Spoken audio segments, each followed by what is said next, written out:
அம்மா கொஞ்ச நேரம் கழிச்சு எந்திரிக்கிறேன்.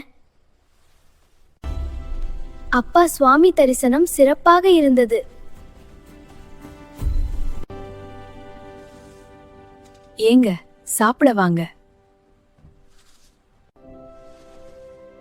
அப்பா இப்ப படம் நல்லா தெரியுது.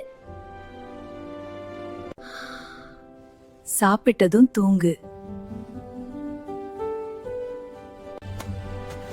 அந்த கேட்ச் புடிங்கடா. அம்மா வடை அருமையா இருக்கிறது. சரி கண்ணா. ஒரு ஊர்ல ஒரு நரியும் காகமும் இருந்தது. அப்பா எப்பவுமே இதே கதையா? வேற கதை சொல்லுங்க.